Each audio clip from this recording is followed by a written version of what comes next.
If you've been dreaming about a place where life feels a little more intentional, discover the Canopy in Sebastopol by City Ventures. This new community offers solar-powered homes, surrounded by mature trees, nature preserves, and walking trails, with a vibrant local downtown, renowned wineries, and the Bay Area all within easy reach. Enjoy low-maintenance living, refined design, and built-in eco-friendly features that make everyday life easier. Start your next chapter at the Canopy by City Ventures. Visit cityventures.com. That's cityventures.com.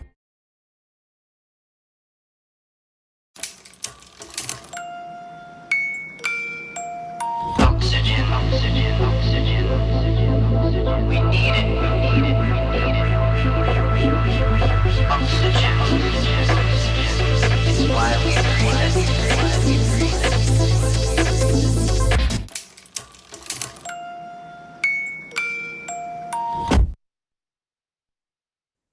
Hey everyone, welcome back to another episode of Small Business Stories. You know me, Dr. LL, Laurelyn Mears, and just absolutely fascinated by the treasure trove of guests that we're bringing to you every week. In the house today, we've got Kenneth Corrêa, live from Brazil. And he said, I just got back from World Economic Forum, Davos, this, that, all these things. But he's coming to us from Brazil, and he talks about cognitive organizations and how we can better leverage the full power of AI, especially as we shift from generative to agentic AI, which is the next rev. Ken, welcome to the show. Pardon me, Kenneth, welcome to the show. All right, thank you very much, Lauren. It's a pleasure to be here with you discussing this topic that's still hot, right? Usually those hypes, they last for 2 years or so, but we're 3 years in the generative AI revolution and still pumping. It is. And I want to talk about that because I think you nailed it. One of the big disparities that I see is that people are trying to leverage it and learn it at the same time, but it's changing so fast. How do we even keep up with it? What do we do?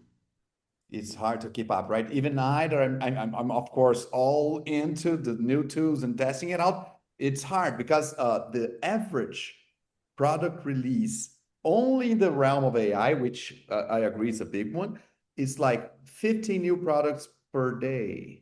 So it's impossible, right? Usually we can test 1 or 2 tools a month and it's spitting out like 50 per day. So the focus here is you have to have good people that you trust, those early adopters that usually will talk about a tool, not on the first look, not because they saw this advertising, but the real users of the tool, people that are really getting their hands dirty and implementing either automations or workflows, or even like single shot assistants. But I think you have to try to figure some names out, and those are the people you're gonna follow, because trying to embrace everything, definitely, absolutely possible, right? It is. It's absolutely overwhelming. I like to think of myself as a technical, cool nerd that I follow up on all of this sort of stuff, but I can't keep up. And all of my network, they're like, Laura, you're the one who figures this out. Like, LL, like, what do we do? I'm like, oh my God, where do you want to start? Right? Where, because you could go in all 360 degrees. Where do you want to take it? It's too much. Definitely, right. Yeah, it is. And like it's like CloudBot was probably the last huge hype a week ago. And we're like, oh, I have to use it. I have to connect my computer and like get all my data into this new product. I have no idea who developed. So it gets full access to my computer, to my credit cards, to my logins and passwords. Wait. Let's try just take a step back and what you're doing, right?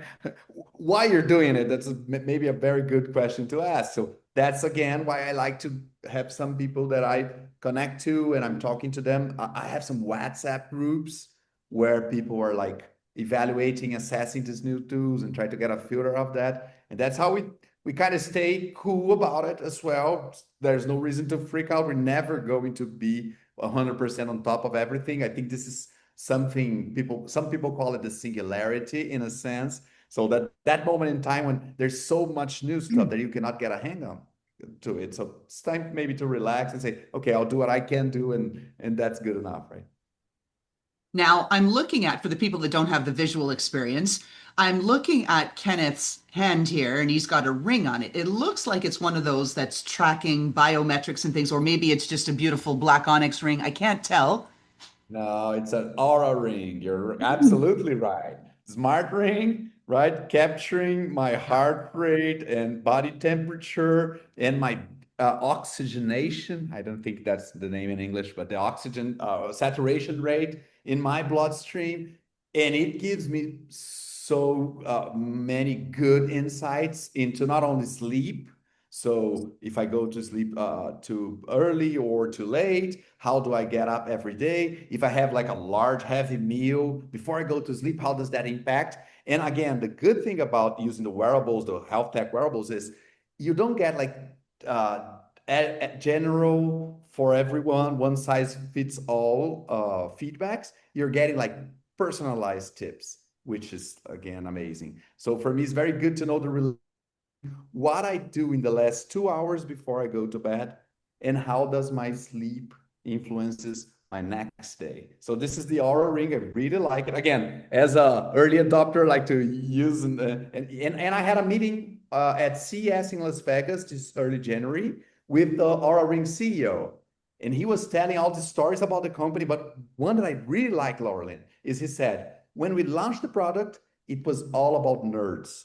Like 85% of the first year users were men that wanted to keep up with the health and they were doing like heavy exercise. But now is 70% women.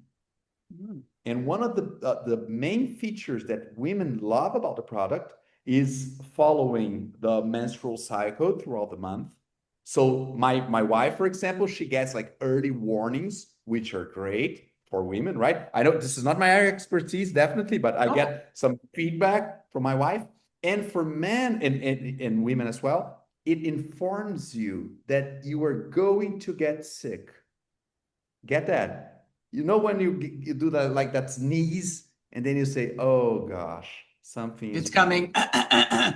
Right? The Aura Ring tells you about that one day before that single sneeze or throat alarm. So it's very good because you can already jump on your vitamins or do some resting or whatever you do for health. So this is it. The Aura Ring, yes, a part of No, my I figured it was it, and you're right about that. If you start to get sick, that little scratch, it's like drown yourself. Take a bubble bath and vitamin C, whatever you've got to do, right? Whatever your favorite yes, method is.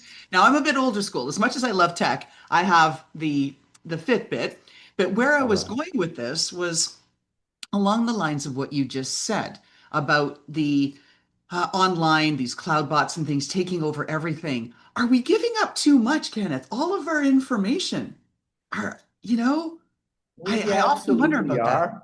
Definitely, there's never been a moment in time where we gave as many information that we give as of right now. But remember that since we started using a mobile phone, that's when we lost the war, right? Because this big bad boy here knows everything you click, how much time you stay on the screen, what you're watching, what you're reading, what you're listening to. So yes, we are giving out a lot of our information. There's of course something that comes into exchange. For example, since it hears whatever we're talking around the phone, you can get personalized advertising. That's absolutely nothing you wish for, Right. right? But No, I the know. ad companies, media companies, Meta loves us for doing that because they can deliver the right ad. We're going to click, we're going to buy. Their advertisers are going to put into some more money. And remember, if you are not, what's the quote again? If you're the product. If you're not paying for it, you're the Right. You are the product, right? product. Yeah, exactly. So that's Well, exactly that's what's just happening it. right now. Definitely. But I will say in my defense here or in Aura's defense that the feedback I'm getting from Aura, and I paid for it, right? So I hope I'm not a product, but the feedback I'm getting is like it's worth it. I think it's all about getting the return on what kind of information you want to see, right? Oh, yeah. It's just, are you willing to give up that information? Like you said, like I think we lost the war a long time ago. And it's funny. I know what my husband's children from his first wife, what they're surfing and what his ex-wife is surfing, because if they go back and forth and they're on her network or come back, it's like, oh, she's looking at that brand of a car? Is your mom buying a car, right? Because you see, because the ads get presented to you. It's too much. It's TMI in so many levels. It's Oh, crazy, right? And I even like to say, Laureline, that if you open like TikTok or Instagram and you click on the explore button, I'll give it a try here before I show it to you, right? But if you click on the like the small I forgot the name in English for this, like icon. lenses. Yes, this icon, it like shows you some information. Since I'm a skier, just finished the ski season in North America and the in Switzerland. So this knows more about you than your shrink knows, right? Because it really knows everything that you consume and use and see and check and click. So that said, with sort of the new normal being every technology provider knows more about us than anybody else, complete with when our menstrual cycle is going to begin because it knows that for us, right? I mean, this is like really, really dialed in. Is it going too far to create a digital twin, or is this something that you've considered? Well, there are some companies already working on solutions where you can get like a full body scan and this like batch of exams, get all this information in an I'll call it a AI environment because this is all digital, right? You don't want like a digital twin or a twin that is actually physical. Digital is fine. So you get that in a definitely, right? Well, I remember some 20 years ago, people were talking about you getting a twin and then you're creating organs. Maybe you need a liver, right? You get an extra liver, so it's not that definitely. We're talking about simulations, and they deliver an AI twin with health data, and they can project how we're going to develop or which diseases you're going to. For example, if you happen to donate your DNA for 23andMe, that company that broke, right? What they did is after the company was broke already, they didn't have an end, they sold 100% of every customer's DNA data to whoever paid the highest bid. So yes, we're definitely going too far with that. And I hope we can get at least something good out of it, but still, it's too much. And it is. And the digital twin where I was going to was I get exposed to a lot of software invitations, beta tests, this, that kind of thing, because I'm in the space. And like I said, I'm a cool technical nerd. And I've been offered a couple of opportunities to create my digital twin, not from my healthcare and biometrics side, but from my complete body of work. So take my 3.5 terabytes of content that I've created just in the last few years alone, suck it in, digest it, analyze it, spit out what I should be doing, shouldn't be doing, and then direct me. And I thought, no, that's just too far. Okay, my Fitbit, I'll let you know how I'm, how fast my heart's beating and the rest of that, but I'm not giving you my entire intellectual capital, my brain trust. I mean, what do you think of that? But Lauren, let me tell you something. Before I answer you how I feel about it, let me just add a bit of information, which is at CES, the Consumer Electronics Show in Vegas again, there were like 10 different companies maybe where they are selling like small pins or necklaces or bands that are really recording 100% of the environment, of the sound of the environment into. And the idea is exactly what you mentioned, is like giving you tips or acting like a co-pilot for real life. Or if you're dating, this is your wingman right there. And so this is something out of sci-fi movies that we already have products in the market for. It's not something like, oh, we're just trying to think Star ahead Trek. of time.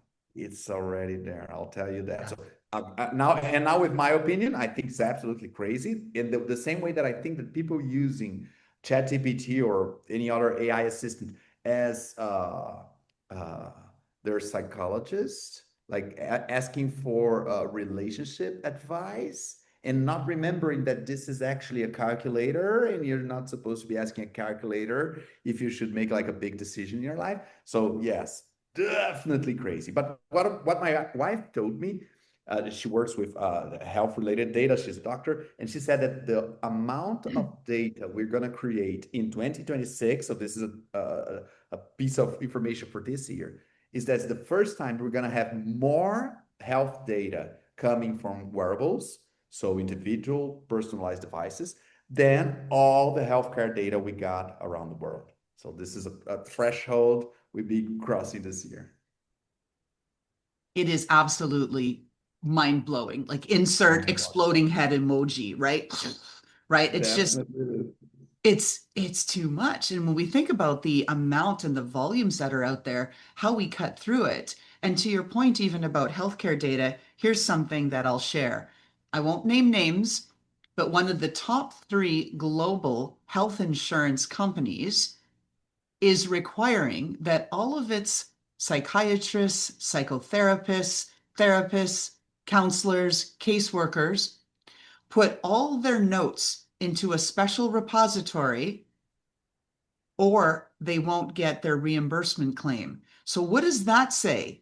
They're building an AI therapist, Definitely. right? Yes, you saw it right there. It's in your face, right? Yeah, You got the plan. I get it. Wow, that's it's crazy, right? Yes, right. This, again, talking about privacy or something that doesn't exist anymore, which is privacy. Because once your health insurance got information about what you talk to your psychologist, how far can they go? How right. deeper can they go, right? Right, that's just it. And you think, oh, okay, so if my health insurance provider knows that I'm, and I know we can't say these words, but I'm thinking of, what are you calling it? What's the word that people use?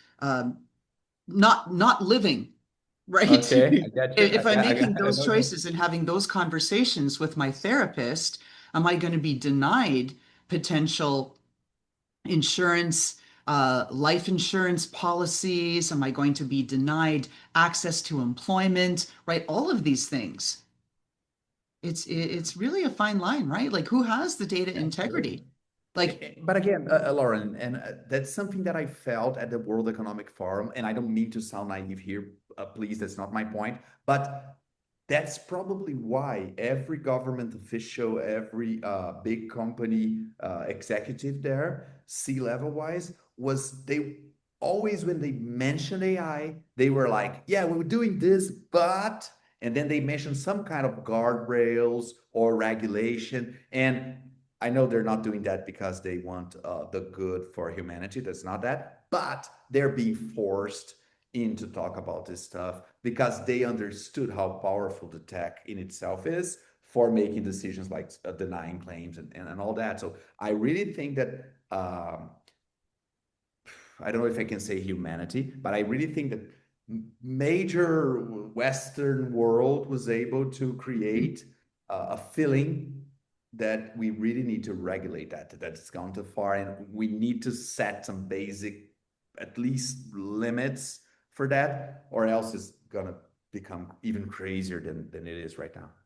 it is, as we're starting to see all these cases now challenging the courts at the level of parents who are grieving deeply because their child went to AI and then they explored the, I'm always trying to think of the word, the unliving realm, right? And explored that. And so now, of course, who are they holding accountable? Are they going to hold these social media giants? Are they going to hold these AI providers? And so we'll leave that where that is, because I think that's a big opening. Let's Yeah. bring it back to where And I you are. do think Go ahead. that this decision, whatever decision it is going to be like really long discussion with like a really heavy and important decision, but it's going to take a while. So I don't know where it's going. We need to stay close. We need to understand what's happening, but having an answer to that, I think it's still like pretty much far away here. Yeah, it is. But it also at the same time, it can't happen soon enough. We need it now, right? Yeah. We need those guardrails. We need to protect our children. We need to protect our spouses. We need to protect everybody, humanity Intellectual property, right?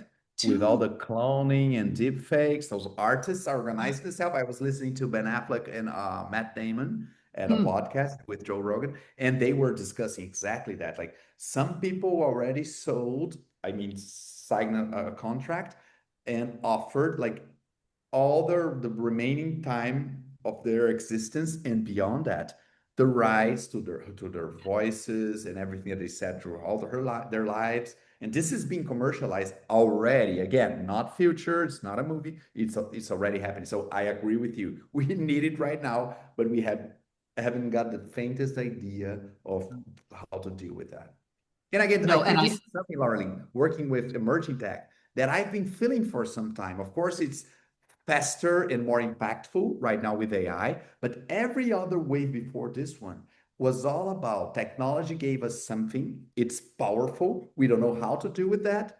But once that Pandora box is open in the wild and it's in the wild, there's no putting it back, right? So this is something that technology always does. It gets in, finds its space, and then we have to settle or either accommodate or talking about how companies and employees inside companies should deal with that is to adapt. This is the word. I'm doing a convention right now in my company, 150 employees, and we're discussing exactly adaptation. How do we adapt to that crazy changing, everyday changing environment?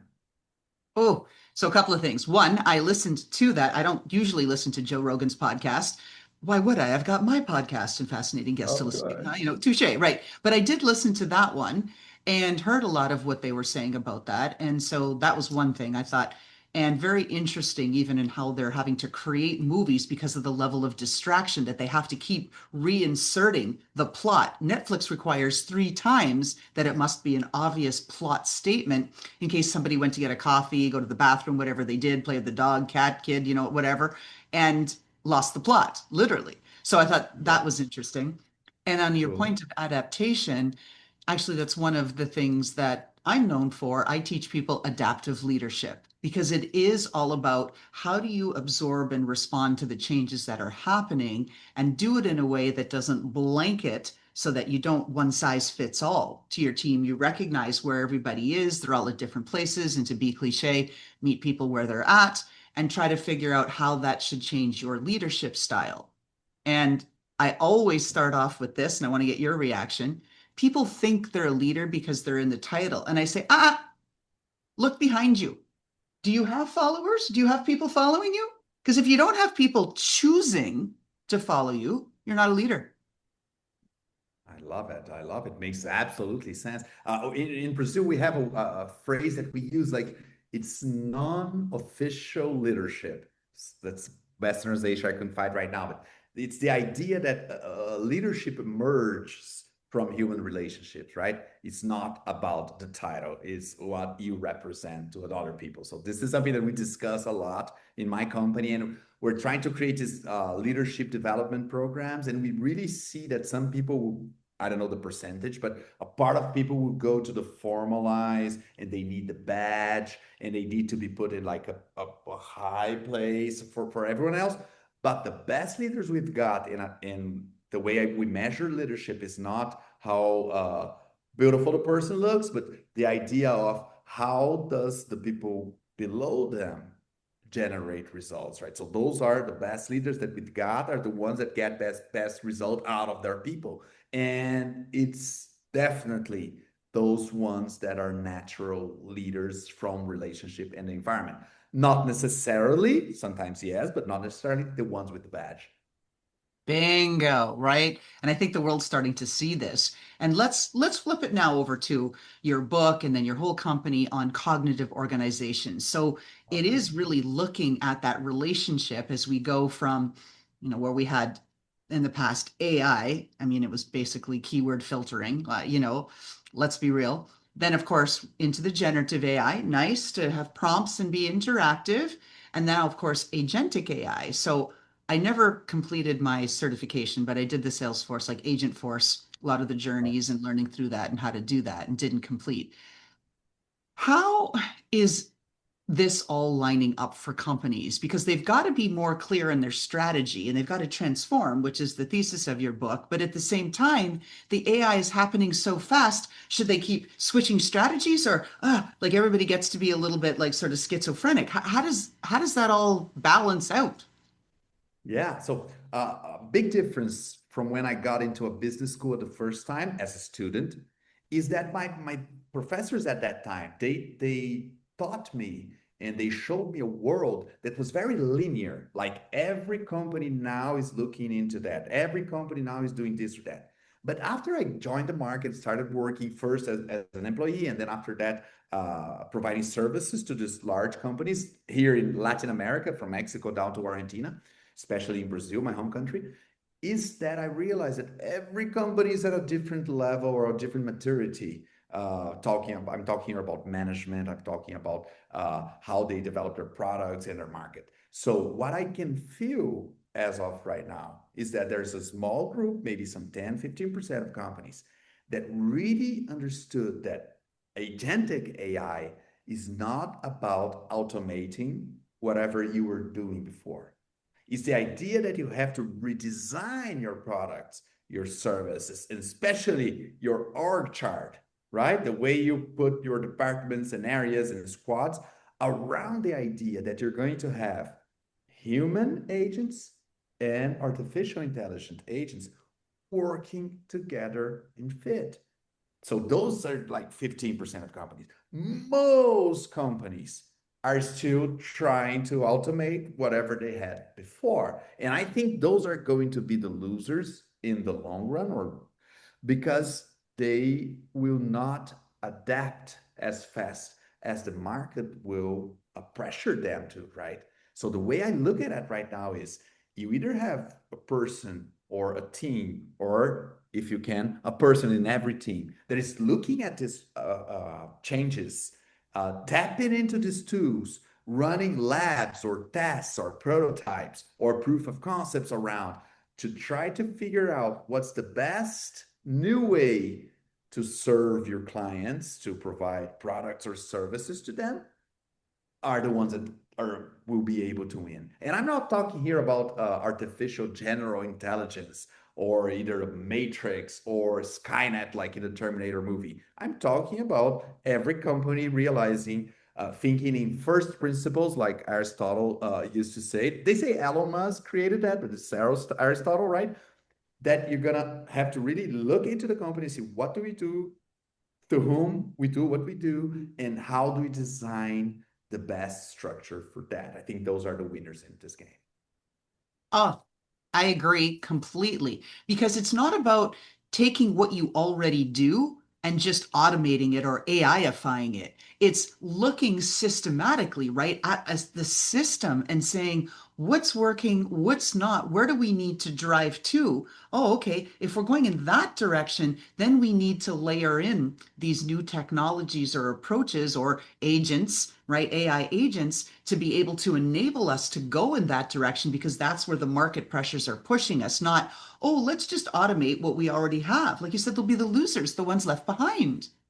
That's it, right? So in this company here that we're doing this event right now, we change one of our processes. For example, we run ads. So we're trying to target the right customers with the right message at the right times. This is what we do. So we have a marketing team, and we used to have a Slack account where all the team is there. So when we need a change in the ad, somebody doesn't like a color or a message or a photo, they would message, oh, change this or change that. Now, everything in that part of the process, so asking for a change in a creative, asking for new targeting demographic or geographics, this is 100% automatized. We created this small network of agents where every person that has something in Slack will be evaluated by an AI. Then they will make the change. They will even create new options of images and photos and all that. They run those ads for a week, and they get an answer back. All of this part is automated right now. So we don't need people more losing their time into organizing a task, putting it on Trello, and then running this task to this other person, right? We don't need any of that. The idea is now we discuss results. Now we nudge whatever the direction we're going to, because that's where humans can add a lot more value than the calculator, right? That's how I like to call it AI, so we can make the comparison. Let's dig into that last part because I think that's really important. So, as intelligent agents, AI agents, whatever, and with, of course, Salesforce and Mark Benioff, determined, right, to pioneer the way into the autonomous workforce, right? All this stuff going on. And we think, okay, AI agents are everywhere. They're in our workflows, all the ones you talked about. What do you think are the most overlooked human capabilities that organizations need to develop so that they can stay competitive? Well, definitely as like an easy answer is going to be like hard skills versus soft skills, right?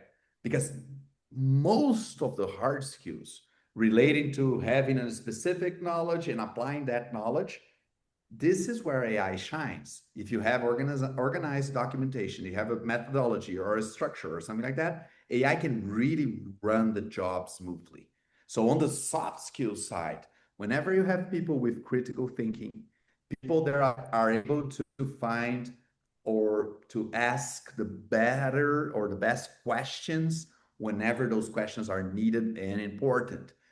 People that are non-conformists, right? So people that will discuss uh, the opposite of what everybody is trying to say there. I think those are three like major behaviors, let's call it that nobody's paying attention to. I'm not talking about only creativity because I think it's too general of a word, but especially people that confront the idea of criticizing being a major force in a world where after you decide, the execution part runs smoother, right? So you need people that can make informed decisions, people that can question whatever status quo, whatever system that was already into place. So I think those are the talents that we're really scanning throughout our organizations.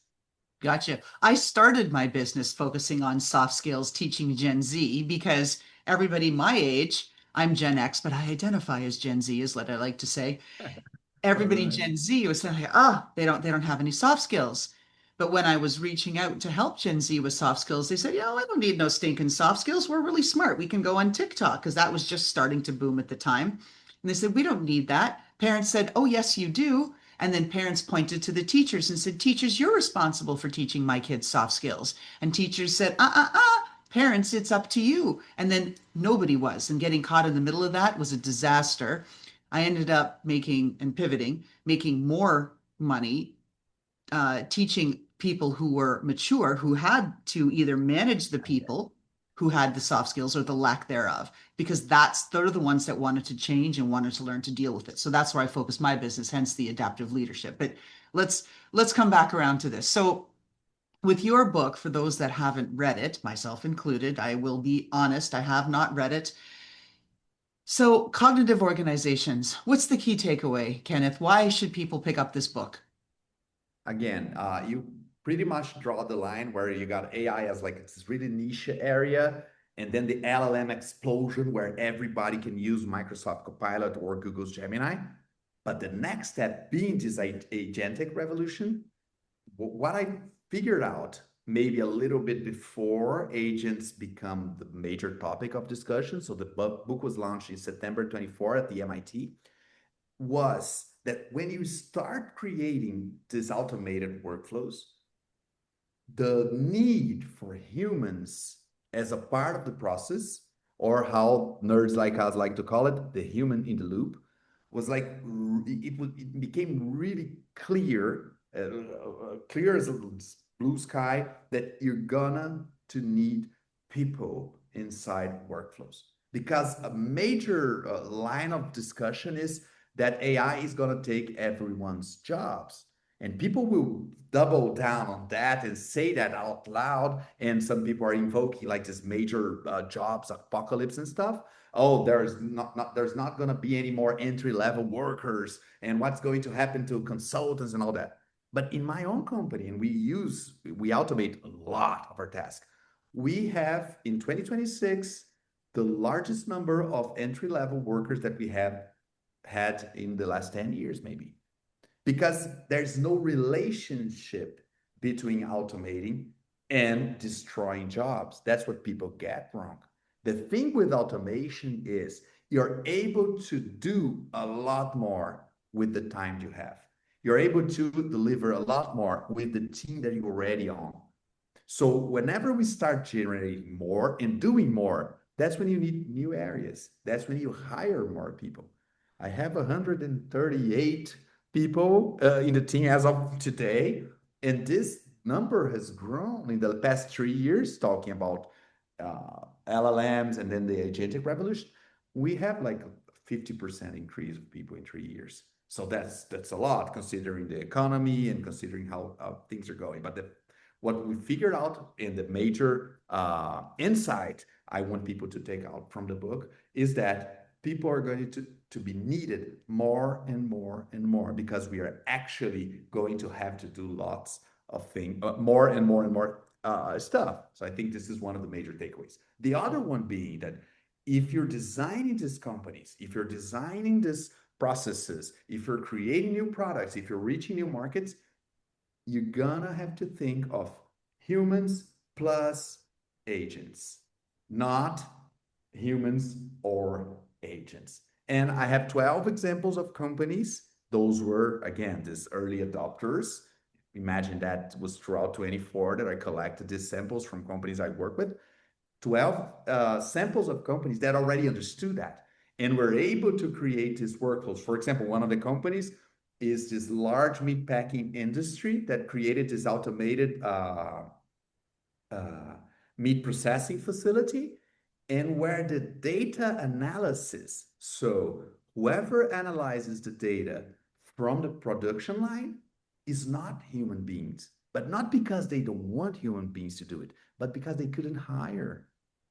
There's no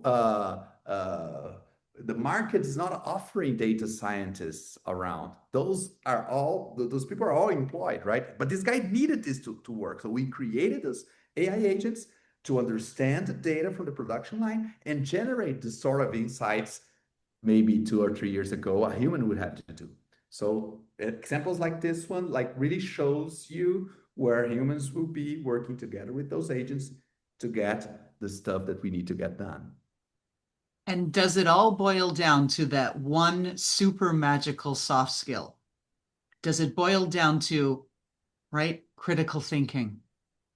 Absolutely. As a skill, I don't even like to call it a skill, because I think it's more than that. It's a superpower, as you mentioned, right? Because yes, again, that's something that ChatGPT will never be able to. It can even try to copy it, like that's what it's called in artificial intelligence. But to having the moral guidance, to having the judgment, making the judgment call at the right time, what is best for the company, what's best for the team, what's best for the moment, that's definitely a human, the human value in that process.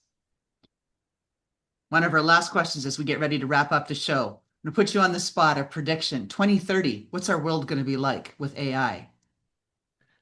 I think that it will look pretty much the same that it looks right now, in the sense that we're still going to be sleeping every night, maybe less than we should. We're going to be still watching content on our mobile phones. I think health care is going to be a little bit better, not perfect. I think we're still going to have cars, maybe more silent cars, and I hope less polluting cars as well. But what I see happening remember, I come from the developing world, not the developed economies of the world, is that we're getting a lot of people out of the poverty line. We're getting a lot of people to become like middle class. So those people, they consume, they buy, they travel, they study, they use the health system as well. So what I see is like a neat, seamless integration of these AI agents in sometimes not very not showing off and nobody talking about it because it's not very sexy. But in other ways, I think projects like Google's Waymo with the autonomous cars, I used some of those in Austin, Texas, or San Francisco, California. I went to China, and in Shenzhen, I use Didi, which has autonomous cars as well. I think that's going to become the way to go. It's not that we're going to have 90% autonomous cars. It will take decades for that to happen. But I think we're going to be moving into that direction, like really fast. Because once, Laurie, you get a process to be automated, and once you understand how AI makes amazing decisions in driving, for example, autonomous cars have a lot lower accident rate, and I'm talking about rate, not absolute volume, than human drivers. So you have a cheaper car run. Let's talk about Uber, which and it's less dangerous, it's more safe. So how can you not go into this way? So I see like this nudging, but something that I think will show off and we're gonna like really see is autonomous robots, the humanoid robots and drones. Drone delivery, for example, was announced at NRF in New York, the Amazon project right there. So I think we're gonna see a lot of flying drones and walking robots on the streets in 2030, definitely. All right, excellent. So that's the view for 2030. There we go. Now, Kenneth Corrêa of Cognitive Organizations, where can people find you?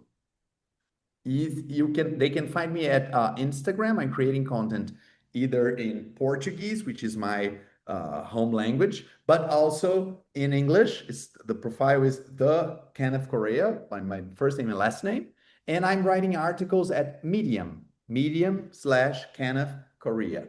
If people want to buy the book, want to look more into it, I created a landing page called cognitiveorganizations.com, and the book is available on Amazon, either the print or digital Kindle edition. Excellent. Last question. It is our signature question. If we got to look into your closet and there was some footwear, or maybe it's some other kind of clothing or accessory that represents your personality, it says, this is Kenneth Corrêa, right? If we looked at that, what is it? What are we looking at it, and why is that you? I think I'm gonna go with the Aura Ring. It's not I thought you clothing, might. right? But yes, you can wear it because I think it's capturing real time, real data, which I hope it's a little bit private. I don't think so, but that you can make decisions on top of it. So it's capturing data from the real world so you can make better decisions. In this case, for a better life and health. That sounds pretty much like you in this conversation that we've had, and I have thoroughly enjoyed it. Thank you so much for sharing your time and expertise here as you're hopping continents and at the end of your ski season. Glad we caught you then. I wish you nothing but continued success. Thank you so much, Kenneth. Thank you very much, Lauren. Thank you for having me on this show as well. Thank you. And how about that fantastic intro by Touch Circle? Ready to love your floors again? At S&G Carpet & More, finding the perfect floor is easy. Choose from waterproof LVP, carpet, hardwood, and laminate, plus expert guidance, furniture moving, and professional installation start to finish. And with our no-surprise guarantee, the price we quote is the price you pay. Visit sgcarpet.com or call 866-632-2773 to schedule your free in-home appointment. S&G, more than carpet, where quality is affordable.